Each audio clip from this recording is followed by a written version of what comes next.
47% of CMOs say they're going to cut costs. Cutting costs does not necessarily mean headcount. It doesn't necessarily mean that they're going to take their whole budget down.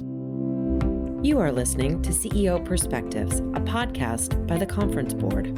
Welcome to this episode of CEO Perspectives, a signature series by the Conference Board. CEO Perspectives are conversations that take an objective, nonpartisan look at a range of subjects that matter most to business leaders. I'm Steve Odland from the Conference Board and the host of this podcast series. And in today's conversation, we're going to discuss the brand new C-suite outlook for 2024, and specifically, what are CMOs thinking about and what are the marketing challenges?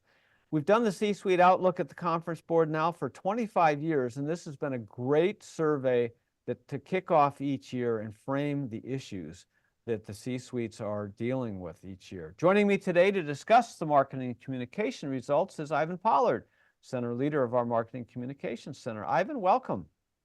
Thank you for having me, Steve. Yeah, so Ivan, just talk a little bit about the survey. I've set it up by, saying that there's 25 years, but it's, a little bit more about the survey, the structure and so forth, and then we'll get into the marketing aspects of it. Okay, this is a really useful survey. As Steve said, we can see patterns from year to year. We ask around about 15, 16 questions that look at the external and internal factors that the C-suite and the CEO are thinking about that will impact their business, and then dive into the topics like human capital or sustainability or marketing and communications investment. AI was obviously a topic this year. And we see around the world from different companies of different sizes with different customer bases, what are the commonalities and what are the differences across the C-suite and across the world as people are thinking about the year ahead? And for this one, we can see, again, a lot of volatility in the year ahead. But, Leading for Tomorrow is the title of the C-suite outlook. And really the theme is about how you can win through all of this disruption and change. Yeah, and we've had members of the C-suite, the CEO and his or her direct reports, and we've well over 1,000 people respond to this, and we have replies from around the world. So with that as backdrop, then let's talk a little bit about what you heard and what we saw from CMOs in this survey. CMOs are actually feeling pretty positive, Steve, because the growth and the expectations in the world through some of the disruptions coming is putting a bit of more of a spotlight on the marketing teams to drive growth, to drive profit, to drive innovation, and to drive entry into new markets. That's very aligned with the CEO's perspective. I think where we're seeing some differences in how the CMO is telling us what lies ahead is in how they're going to do it. So I still go back to Drucker's quote from 50 years ago, the purpose of a business is to win and retain a customer, and therefore, two of the vital components of any business are marketing and innovation. Still stays true today. The how they're going to do it, though, is the thing that's subtly different across the C-suite. Yeah, and this is a backdrop, and every year I suppose we say this, every year I've been in business, we've said it, but, you don't know what the future holds, and there's a lot of volatility in the world from geopolitics, whatever's happening in the Middle East and Ukraine and the Taiwan China situation. There's volatility as it relates to economics and, on and on and on. So lots of unknowns, as there are every year. And so therefore, people are a little nervous. The Conference Board is still projecting a U.S. slowdown at least, and potentially a short and shallow recession, as there will be in various places around the world. So things are kind of slowing and people get worried when that happens. And so, typically you hear at this point in time a lot about cost cutting and so forth. We didn't, we heard a little bit about that. Yeah, we've got to watch our costs and so forth, but we didn't hear layoffs. We didn't hear, your point was we heard more about growth, and I think we've ever heard before. Yeah, no, I think, I've been schooled by a very good CEO that growth is always something that companies are looking for, and marketing is always on the front foot for that. It's not the only thing that contributes to growth, but they're the major drivers. So yeah, we are seeing a little bit of, even though, the top worries, the top things that will shape a business, still, We've got, over half of CEOs saying it's economic downturn or recession or inflation. The CMOs are a little less worried about that than the CEOs. So for instance, if we go to the real hard data, we've got 53% of CEOs saying economic downturn is the biggest factor, one of their top 3 factors. Only 29% of CMOs are saying the same thing. Look at inflation, 35% of CEOs, only 17% of CMOs. The CMOs are very optimistic, actually, and are saying, no, through this, we can drive growth, and the opportunities that we're starting to see come back, whether it's investment or whether it's new markets, whether it's innovation, those opportunities are pretty interesting for the CMO, and we're hearing it. Yes, this C-Suite Outlook survey is telling us, but we're also seeing in some of the ongoing tracking we're doing just in America, the same sort of optimism about the role of marketing in driving the growth of a company. And, our listeners may not all know, but, you were the CMO at General Mills, and before that you were at Coke. And so, you've got incredible experience as a consumer-driven CMO here. And, this is the thing, that you've lived your entire career. And the thing that I really love about CMOs, which is like, oh, all right, it's going to slow. The external environment's going to do what it's going to do. It doesn't matter. We still have to take care of our customers. Yeah, looking after customers is still one of the top priorities for where the CEO and the CMO will invest next year. And how you manage customer experience and delight the customer. It's probably got 3 critical factors that everybody knows. You better understand who your current customer is and what they want. You better serve them for their needs better, faster, smarter, and cheaper than your competition. And you better meet unmet needs that they didn't even know they had, like that lovely old Steve Jobs quote, which is, if you know your customer so well that you can understand what they want before they even want it, you're going to win in the business. And as you said, I've been around a long time, as the gray hair can tell you. I know this is a podcast, so nobody can see it, so I can fake it. But every year, I've just come off a couple of calls with CMOs where every year we start the year saying, this is going to be a year of change, but gosh, it's a year of opportunity too. And the same is true this year yes, there's going to be volatility in the market, but inside that chaos, lurks the opportunity to delight a customer, win a new one, use the change around us, whether it's internal or external factors, to actually unleash the power of really good marketing, and like I said, meeting a customer's need, making a little bit of extra money off the stuff that you sell. It's a joy for every marketer in the world. And one of the things that we're actually seeing is, we've talked about digital transformation for 25 years now. That still is going on without a shadow of a doubt. But one of the interesting factoids we saw is there's a swing back versus last year for people saying, CEOs and CMOs saying they're going to invest in advertising. Now, what advertising means now is very different than it meant 10 years ago.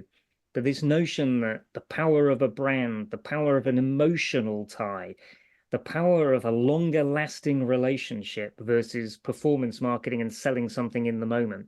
It's not an either or, it's an and that, I think, is coming back. Yeah, and it's a little bit back to basics here because, we got kind of waylaid with all sorts of, things related to AI and yada, yada, yada, which we'll come back to. But it still comes back to, look, if things are slow, doesn't matter if they're fast, they're slow, whatever it is, you still need to win new customers. You need to do a better job of retaining the customers and driving repeat purchases from your existing customers, exciting, delighting, refreshing your brand. All of those things are just core to what marketing has been for as long as we've been alive, Ivan, and this year is no different. It isn't, and I think it's and we've been alive for quite a long time. And by the way, may it continue that we're alive for a lot longer as well, because I'm really excited about what marketing is going to be like in the year 2075. So I'm sure we're going to see change every year. But you're right. As I said, it's not about are we swinging back towards more traditional stuff? It's the power of, the basics and the fundamentals of brilliant marketing. How do I create and craft a product or a service that meets needs in a way that will delight the customer and make them come back, but also will allow them to pay more than it costs me to make it? And how do I grow that? but also some of the tools that we can do to tell that story or meet that need, or even predict what's going to happen next and when somebody is going to need this.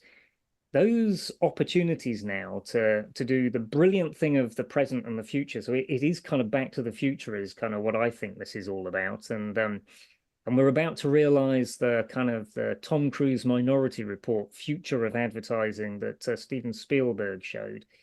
And this notion of hyper-personalization that's cost-effective, I think it's about to come to life with the power that AI meeting the brilliance of people, creative minds and strategic minds. It can unleash a whole new aspect of the way marketing is done. It won't change what marketing is. No, I think back to when I started in marketing, which is well over 40 years ago, and you had advertising, TV, radio, print. It was mostly national, depending on what country you were in. It was mass marketing.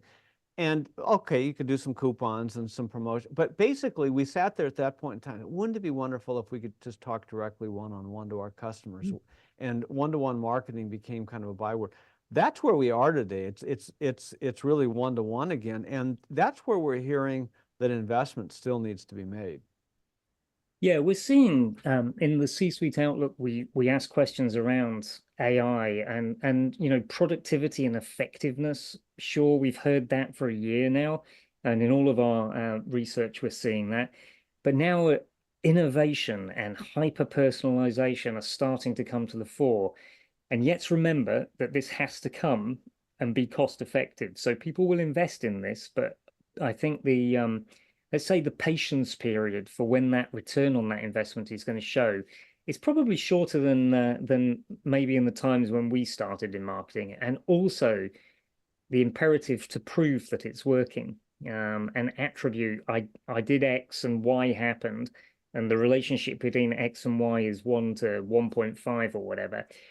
Those things are actually coming a little bit and putting more pressure on the marketing teams. So good pressure. The term in marketing that's constantly used is, well, we need to invest, we need to invest, we need to invest. Well, if you use the term invest, the best analog is in your own personal investing. If you put some money into this market, you don't expect that money to be dissipated. You expect to make money off of that. And I think this needs to be relearned over and over again, because it is a bit of a gap still between CEOs and CFOs and CMOs, which is that, a dollar spent or a euro spent or whatever currency needs to have a return that is at least that, and hopefully more than that. So where are CMOs saying that the investments should be made?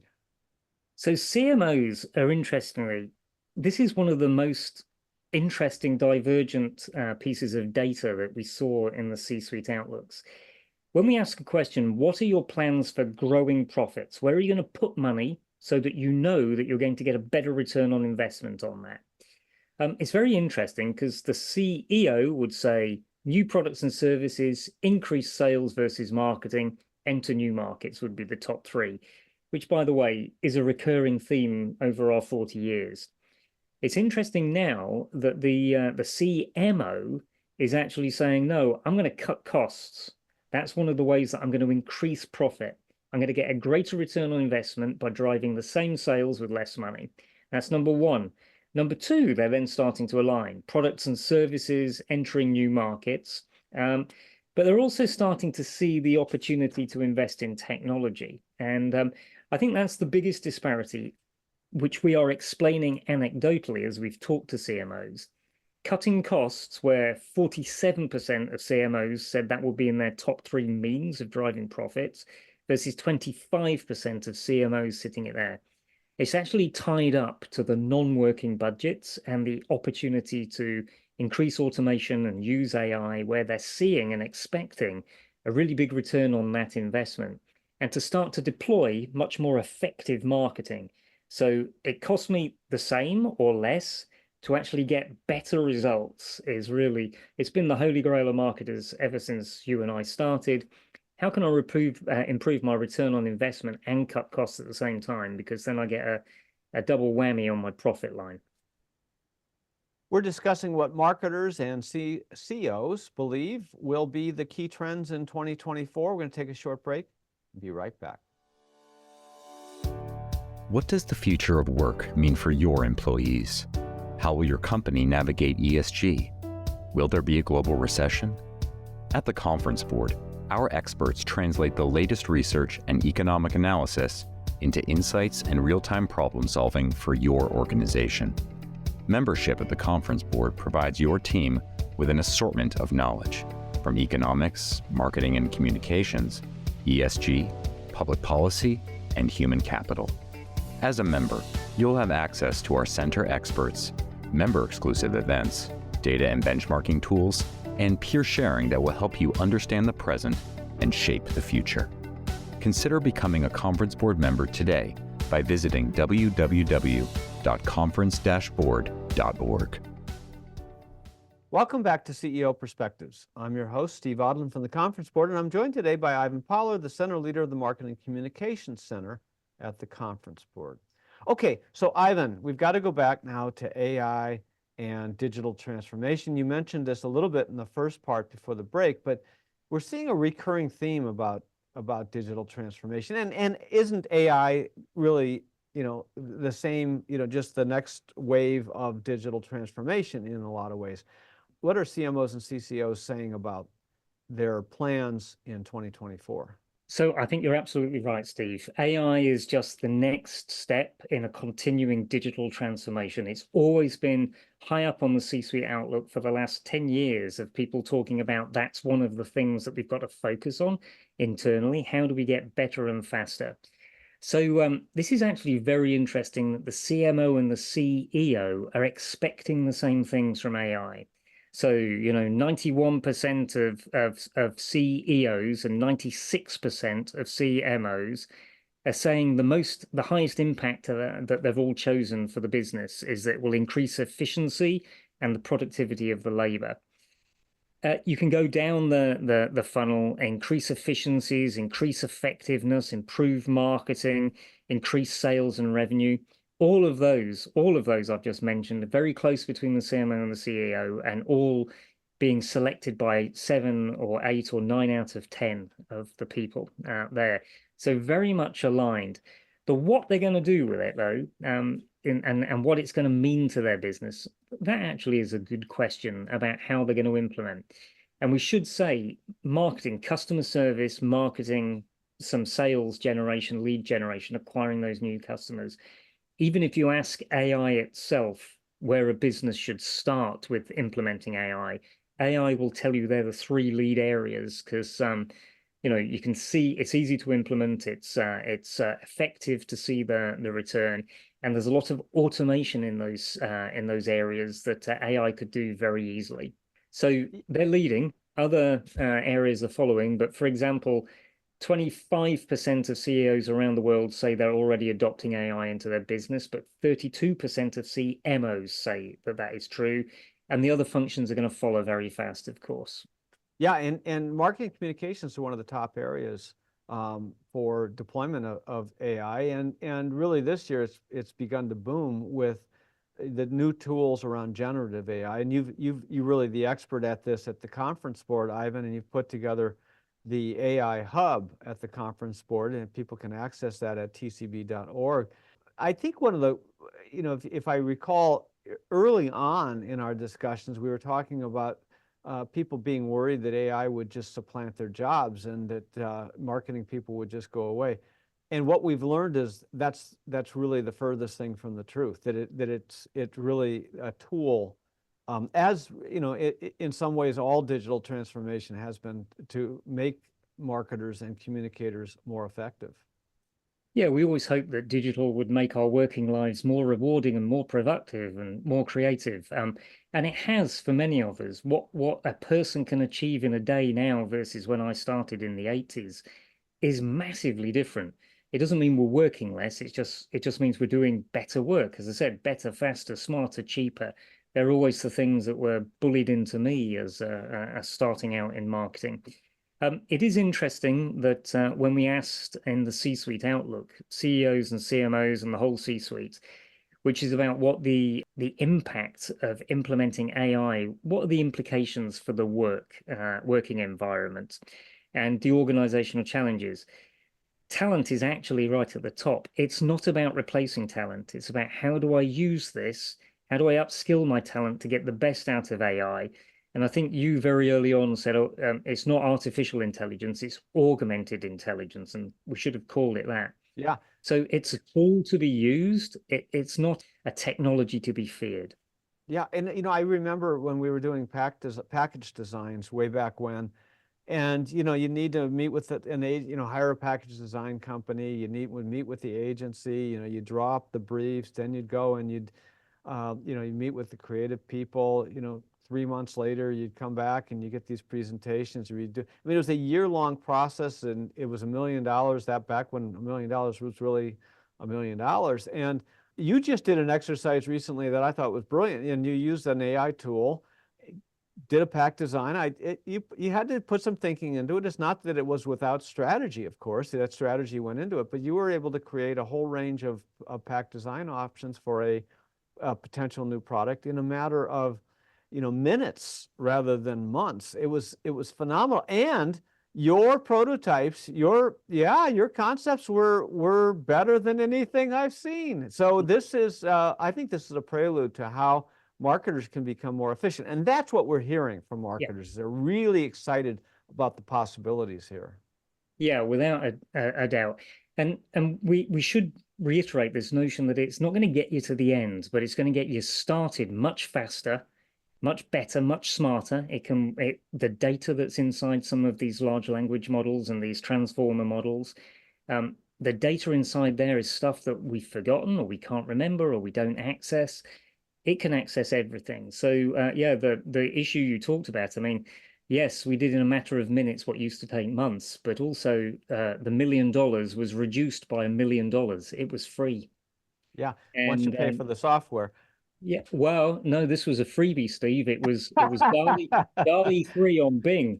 And there you go. And it went backwards in history to look at the brand that we were talking about. It pulled its data and recreated something that captured the history of the brand, but also projected it forward in a way that could have been it. And it wasn't the idea, it wasn't the ultimate solution, but it was as you said, it cut 3 months out of the process and gave you somewhere to start. What we're seeing, and this is not C-Suite Outlook, this is a CMO CCO meter, 83% of CMOs and CCOs are saying that what they're going to use this for is to get started, to draft the idea. But your point on the C-Suite Outlook that we're hearing that marketing people think that they can reduce costs, I think is linked to this notion of using these AI and other digital tools to really jumpstart it and, you know, cut time and cut costs out of it. You know, free is good. It doesn't really cut people, though. I think so. When people hear cost savings, I don't know if our listeners do this, but most people's minds go right to, oh, cost savings are going to take people out of the organization. That's not what this means, and that's not what people are telling us this year. No, I think you're 100% right on that, Steve, because what we're seeing is some of the savings that they're going to be looking for are in time and efficiency and just the productivity of the team they've currently got. It is going to require reskilling and upskilling. We've got over 90% of CEOs and CMOs saying that is their top consideration, impact on the organization. But it's going to be worth it in the long run because there'll be a paper that comes out that literally says in the title, as digital transformation accelerates, the humans remain critical to the CMO. So, you know, the training of these people to use these tools, but then importantly, to use the discretion of somebody who's close to the business, is understand what's needed, is understanding the consumer and the competition in a way that AI can't, to make sure that we can differentiate the creative outputs and just add that little bit of human magic. So the algorithms are the mathematics. Without a shadow of a doubt, it's amazing what they can do. But we still need the human in the loop to add a little bit of the magic that is going to use the math and the magic to make the money. So we've been talking about AI, but let's move on to, you know, other interesting data points that you've been able to glean from our survey. Well, let's go back to this notion of, I want to go back to that point I made. 47% of CMOs say they're going to cut costs. Cutting costs does not necessarily mean headcount, to your point, Steve. it doesn't necessarily mean that they're going to take their whole budget down. So we asked a question in the C-suite outlook about, how are you planning to change your investment in over 20 line items of marketing and communications, advertising, loyalty marketing, e-commerce, whatever it may be. What was interesting is overwhelmingly the CEO, the CFO, and the CMO are all intending to either keep it level or increase it. So on average of those line items, 43% of those line items will be increased by a CEO, 37% by the CMO. So investment is still going to go up. One of the things that we thought was interesting, to a point I made earlier on, was we're still going to see customer experience and customer acquisition. They are number one and number two for where I'm going to spend my money to drive growth. And they kind of have stayed the same year on year for the CEO.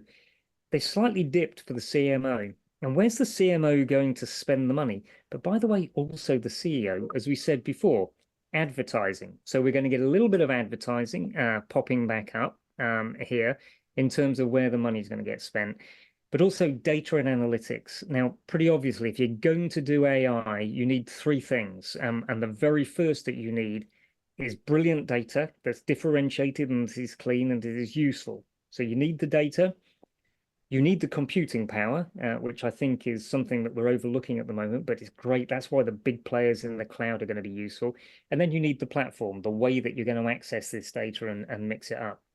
But that data and analytics is it's the number three kind of link on the where am I going to invest my money and increase investment. Number three, 65% of CMOs, 58% of CMOs are saying they're going to increase that. And that's up 20% roughly year on year. Okay, any final thoughts, Ivan, on what CMOs and chief communications officers are saying they're going to do differently for 24?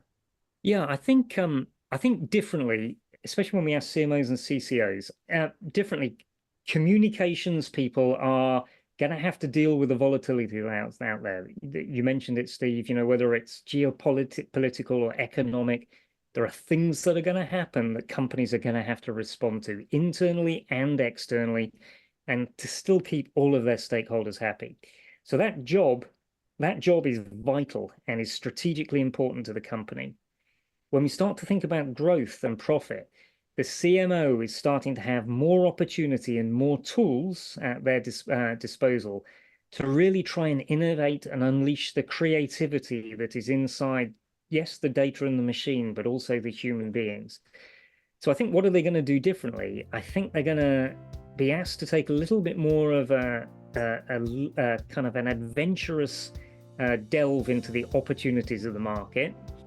They're also going to be asked, that's a good thing, more adventure, more opportunity. They're also going to be asked to prove that it's working and get there quicker. All right, big changes coming for 2024 in the marketing and communications world. Ivan Pollard, thanks for being with us today. Thank you for having me, Steve. And thanks to all of you for listening in to CEO Perspectives. Every week I'll be joined by a prominent thought leader to provide insights on the issues of our time. We'll cover the leading topics in geopolitics, economics, public policy, marketing and communications, and more. Please share CEO Perspectives with your colleagues, with your friends, with your family, with anybody who's interested in what's going to happen in 2024. I'm Steve Odland, and this series has been brought to you by the Conference Board. You have been listening to CEO Perspectives, a podcast by the Conference Board.